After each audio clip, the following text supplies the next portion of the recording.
साल 1971 में इंदिरा गांधी ने गरीबी हटाओ का नारा दिया था। इंदिरा गांधी के निधन के बाद राजीव गांधी देश के प्रधानमंत्री बने और सार्वजनिक तौर पर यह स्वीकार किया कि देश में गरीबों का कुछ नहीं हो रहा है। साल 1985 स्थान ओडिशा का कालाहांडी। राजीव गांधी तब प्रधानमंत्री बने ही थे। भ्रष्टाचार का जिक्र करते हुए राजीव गांधी ने कहा था, सरकार जब भी 1 रुपया खर्च करती है लोगों तक 15 पैसे ही पहुंच पाते हैं। कालांतर में राजीव गांधी के इस बयान पर बीजेपी ने खूब चुटकी ली। कई बार तो पीएम मोदी भी निशाना साधते हुए ये कह चुके हैं कि पहले लोग ऐसा कहते थे, लेकिन आज 1 रुपया निकलता है तो 100 के 100 पैसे लाभार्थियों के खाते में सीधे जाते हैं। नमस्कार, मैं हूं रिया और आप देख रहे हैं TV9 भारतवर्ष। आप सोच रहे होंगे कि एकदम से गरीबी की बात क्यों होने लगी, राजीव गांधी कहां से आ गए। तो पूरा माजरा ये है कि गरीबी को लेकर एक आंकड़ा सामने आया है जो अच्छा है हमारे लिए, हमारे देश के लिए और हमारी इकोनॉमी के लिए। नीति आयोग की एक रिपोर्ट आई है। इसमें यह बताया गया है कि भारत में पिछले 9 सालों में 24.8 करोड़ लोग गरीबी से बाहर निकले हैं। सबसे ज्यादा 5.94 करोड़ लोग उत्तर प्रदेश के हैं। इसके बाद बिहार में 3.77 करोड़, मध्य प्रदेश में 2.30 करोड़ और राजस्थान में 1.87 करोड़ लोगों की गरीबी के स्तर में सुधार हुआ है। नीति आयोग की रिपोर्ट के अनुसार भारत में गरीबी दर 2013-14 में 29.17% से घटकर 2022-23 में 11.28% रह गया है। यानी कि पिछले 9 सालों में करीब 17% की कमी आई है। अब आप सोच रहे होंगे कि ये सब तय कैसे होता है, इसका पैमाना क्या है और आधार क्या है। दरअसल गरीबी में सुधार का आंकलन बेहतर शिक्षा, स्वास्थ्य और जीवन शैली जैसे मानदंडों के आधार पर किया जाता है। इसमें बाल पोषण, मृत्यु दर, मातृ स्वास्थ्य, स्कूली शिक्षा और स्कूल में उपस्थिति, खाने पकाने का ईंधन, स्वच्छता, पीने का पानी कैसा है, बिजली, घर, संपत्ति और बैंक अकाउंट जैसी चीजें शामिल होती हैं। ये आंकड़े सिर्फ इस आधार पर नहीं होते कि लोगों ने कितने पैसे कमाए, आर्थिक सामाजिक पहलुओं को भी इसमें जरूर शामिल किया जाता है। एक सवाल और है जो हम सबके सामने जाहिर है और आपके सामने भी होगा कि पिछले 9 साल में ऐसा क्या हुआ कि इतने लोग गरीबी से बाहर आ गए, गरीबी का स्तर सुधरता चला गया।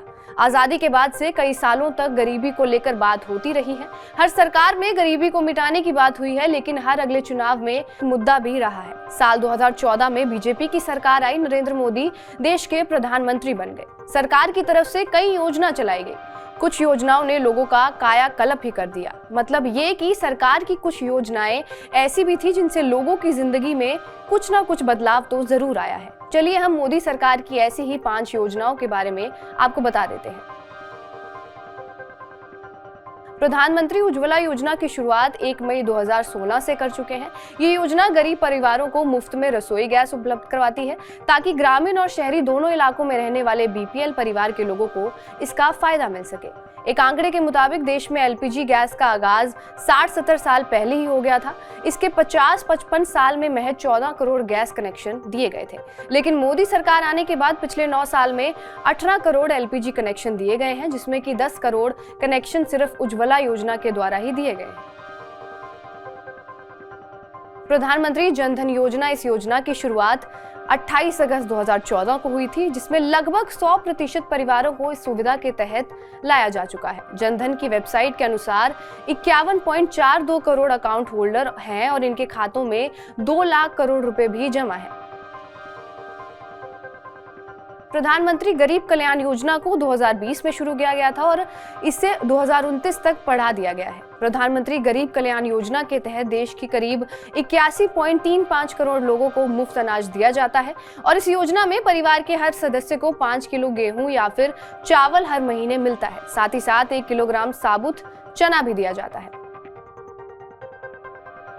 इस योजना की शुरुआत 15 अगस्त 2019 को हुई थी और 2024 तक देश के सभी गांवों में हर घर तक नल से जल पहुंचाने का इसका लक्ष्य है। अब तक 14 करोड़ घरों तक इसका कनेक्शन पहुंचाया जा चुका है।